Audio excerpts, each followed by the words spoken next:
Hey everybody, so if you think Fani Willis's trouble is over now that this case has been dismissed against the president and his co-defendants, you are wrong. It is about to get ugly here in Fulton County for a variety of different reasons as we kind of hash our way through the leftovers of this dumpster fire and figure out how to punish Fani and Nathan for what they've done to not only to these defendants, but to our county. And so I'm going to break those down for you. I see, and look, the national media has touched on some of this stuff, but I think they're missing some of the really big points here. So I'm going to try to break this down into three major categories. Number one, we've got the possibility, not the possibility, but the likelihood that the county is going to have to pay attorney's fees because of the mistakes that Fani Willis has made. Then we have the separate issue of how Fani herself and Nathan himself could theoretically be punished because of their misdeeds associated with this case. And then thirdly, we have the separate issue of whether or not Fani and Nathan, could be held civilly liable, meaning could they be sued directly by the defendants for, again, all the damages that they've caused to these defendants. So three major issues. I am not going to make you listen to me drone on about all three of them in one video. I'll break them into three videos. Today, we're going to start with the attorney's fees issue because that's actually coming up really quick. We've got about a 40-day window when we're going to start finding out information on that. But before I start to talk about those attorney's fees, let's establish the baseline, most important fact that is necessary to move this analysis forward. And that is, who's at fault here? Fani Willis made two major mistakes that make it so that we can all pretty much objectively agree that this is all of the chaos, all of the error that flowed from this case can be laid at her feet and at Nathan's feet. Number one, she brought a flawed indictment. If there was nothing wrong with the indictment, if it was strong on its face, then even if she had been disqualified, the indictment still could have gone forward with another prosecutor, but that didn't happen. We know from right before Thanksgiving that Mr. Skandalakis, the director of PAC, the Prosecuting Attorneys Council, thoroughly reviewed the information, the evidence, the indictment, and decided that he was not going to prosecute this case. And we already know that no other prosecutor in Georgia wanted it. And he did a methodical analysis of it, and I did a whole other video. You can go back and watch it. But basically, his conclusions were some of the things that she accused as being predicate acts, the crimes that were the basis for the RICO crime, weren't crimes to begin with. That they weren't predicate acts. They weren't appropriate things to be considered wrongdoing for the purposes of a RICO act. All right. Some of them maybe passed the sniff test of possibly being interpreted as a crime, but he said he didn't think that they could be established beyond a reasonable doubt to a jury. Some of them, he said, well, maybe they could be considered some type of a RICO crime, but more appropriate in federal court. So even if they were crimes, Fani shouldn't have brought them here in Fulton County. And then there was that one little last kind of hint of a crime that he said might have occurred in Georgia, but if it did, it occurred in Cobb, not in Fulton. So again, not within Fani's jurisdiction. So she brought a bad indictment. That by itself is a huge problem. Forgetting for just a minute about the illicit affair with Nathan Wade, she brought a bad indictment. That is on her. That is on Nathan Wade. They bear the responsibility for that. Nobody made them start this whole process. We know that Fani Willis likes a big RICO indictment. We've seen the mistakes that she and her office made in the YSL case, and now we've seen it again. It gets laid at her feet. That was her choice. Now, if we lay on top of that the Nathan Wade, Fani Willis illicit affair that brought this case to its knees, again, that is her and Nathan's fault. Their horrendous bad judgment is their fault and their fault alone. So even if, the indictment was fine, she has still made some horrendous mistakes in this case, but we know the indictment was not fine. All right, so I think we've established the baseline that we can all agree that this is her responsibility and Nathan's responsibility, and it's not a political thing, it's not a racist thing. She made mistakes, and those mistakes have been confirmed in black and white and agreed upon by the Court of Appeals. So now I do want to say one more thing because I think it's important, and this is just my shout out to Ashley Merchant, all right? Ashley Merchant lawyered her ass off here to bring this case to its knees. And she was out there digging into this, working hard, doing the research, before any of the other defense attorneys got on board. So I know that a lot of the other defense attorneys have made news, but let's be clear. Who deserves the credit for really being a phenomenal lawyer in this case? Ashley Merchant and John Merchant are the people that deserve that credit. And I hope the other defense attorneys in this case acknowledge that publicly. All right, so I'm going to talk now about the attorney's fees and why this is going to be big trouble in Fulton County in a really short period of time. So to understand why the attorney's fees issue is going to be such a big deal and headline making news here in Georgia, you have to understand two things. Number one, the amount of attorney's fees is going to be insane.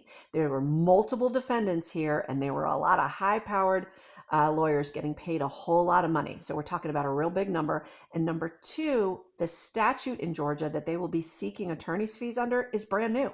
It was only enacted back in May of 2025, and so it's never been road tested before. We've never really seen it in action. We don't know how courts interpret it and how that plays out into the county, but it is going to make a lot of people really pissed off in a short amount of time. So let me break down the statute for you. Here it is. Don't worry, I'm not going to read the whole thing to you, but this is what you need to know. It's statute 1711-6, and in order to qualify for attorney's fees, you have to have two different things that have to have happened. Number one, the prosecuting attorney has to have been disqualified for improper conduct. And we know that in the case of Fani Willis and Nathan Wade, they have been disqualified. It was decided by the Court of Appeals, and the Supreme Court decided not to hear it. So we check the box on number one. They have been disqualified due to improper conduct. Number two, then the criminal case itself had to have been dismissed by a court or subsequent prosecutor who was tasked with prosecuting the case after the first prosecutor had been disqualified.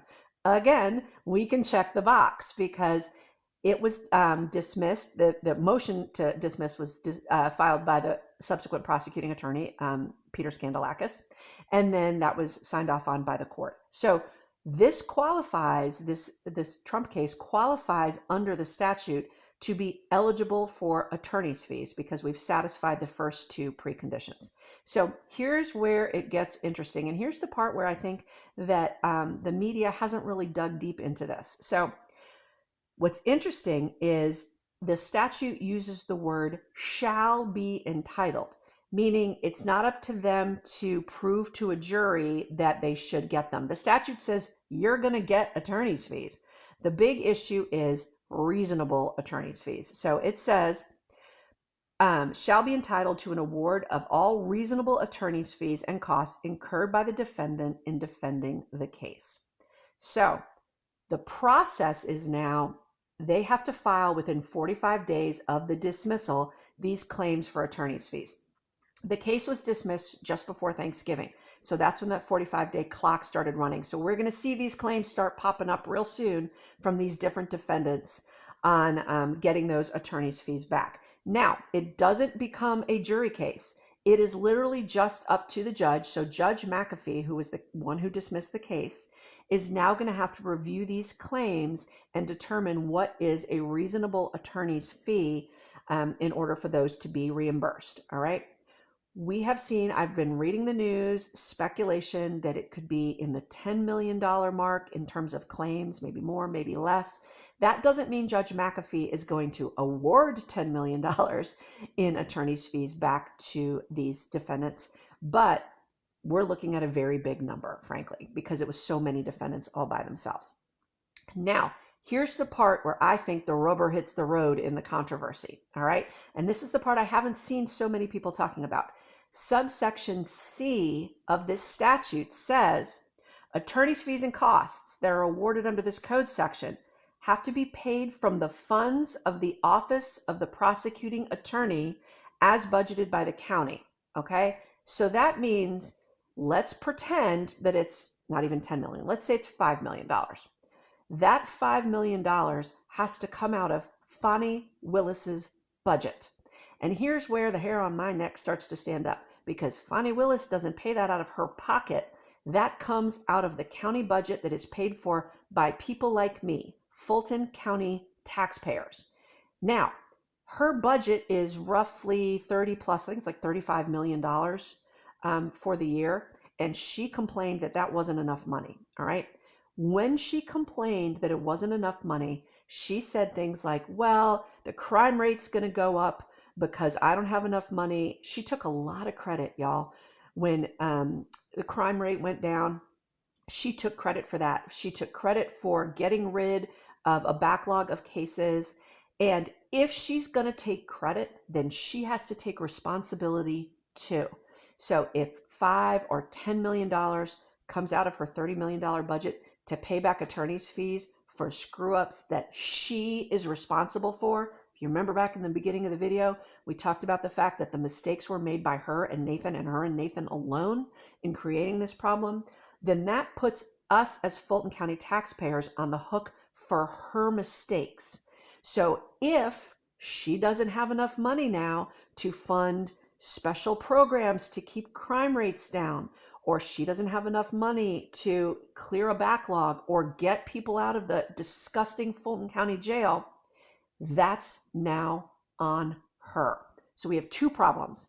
She's created a financial responsibility that she has to shoulder with taxpayer money. Do you think it's going to come out of her pocket? Do you think she's going to cut her own salary in half to take responsibility for this? Is Nathan going to give us back the $750,000+ that he got to help pay back all these attorney's fees? Of course not. But this puts us in a very bad position as Fulton County taxpayers, because why should we have to fund these attorney's fees for the mistakes that she personally made and that Nathan personally made, stemming from their own bad judgment? And this is where I see the chaos ensuing, because this is unacceptable. I'm the one that says, hey, Fani, how much is your house worth? Hey, Nathan, how much is your house worth? Let's start selling off some stuff. And we're going to talk about that in another video.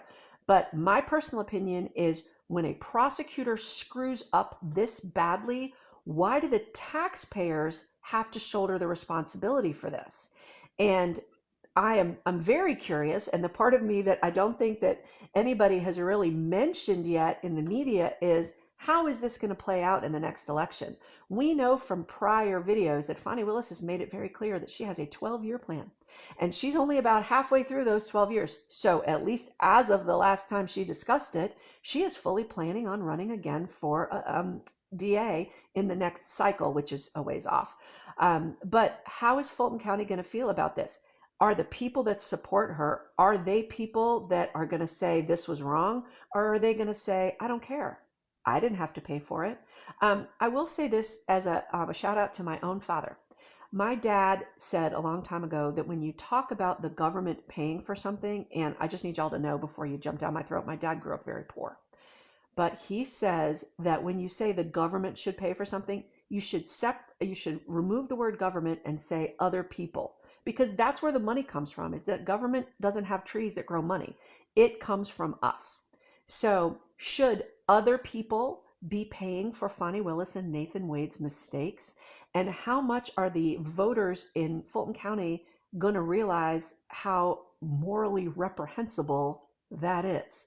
So stay tuned over the next 40 days when we see all these claims come in, and then we're going to wait to see what Judge McAfee does with regard to determining how much is really a reasonable attorney fee. And then are we going to see Fani Willis squawking about how this is going to hurt her budget? Or are we going to see her get in a fight with the Fulton County Commission? So stay tuned on all of that. I'm going to do a couple more videos because we're going to talk about some other different ways that Fani could be punished, and then maybe whether or not she could be sued civilly. So stay tuned. It's a big old dumpster fire here in Fulton County.